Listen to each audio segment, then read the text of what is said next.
Bonjour et bienvenue sur les tutos de la NERCEA. Aujourd'hui, nous sommes en compagnie des apiculteurs de la SARL Les Birettes, près de Bourges. L'usage de la couveuse électrique pour la finition des cellules royales fait débat parmi les éleveurs de rennes. Certains ne veulent pas dépendre de l'électricité et de ses potentielles coupures. D'autres préfèrent la stabilité hygrothermométrique et surtout la praticité d'une couveuse artificielle. Nous vous proposons ici une autre option originale et qui a fait ses preuves, la couveuse australienne. La couveuse australienne n'est autre qu'une hausse coupée dans la largeur de manière à obtenir une hauteur de 7 cm au total.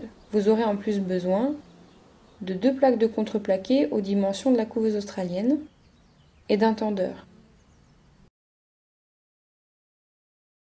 Avant de s'en servir, il est nécessaire d'y aménager un rebord. Les lattes doivent pouvoir se déposer sans risque de tomber. La hauteur finale des lattes par rapport au fond de la couveuse est de 5,2 cm.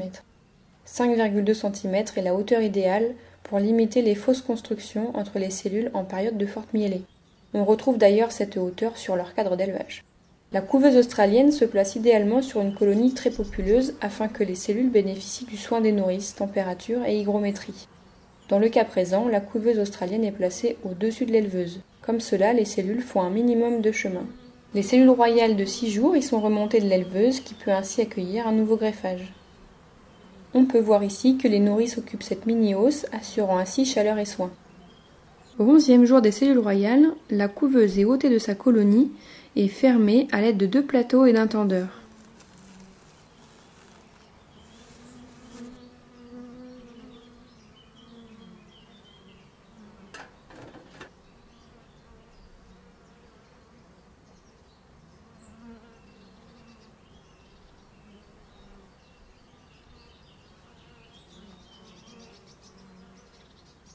La couveuse et ses abeilles servent alors de caisse de transport des cellules pour les introductions en nucléi.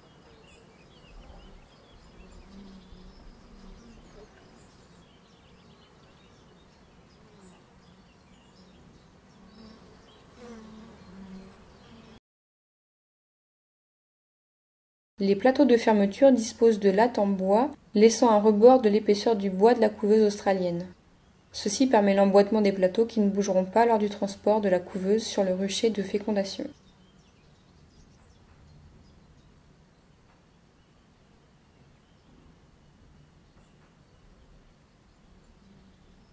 Pour comprendre plus précisément comment s'intègre l'utilisation de la couveuse australienne dans un process d'élevage, nous vous invitons à suivre en complément le tuto éleveuse de la SARL Les Birettes.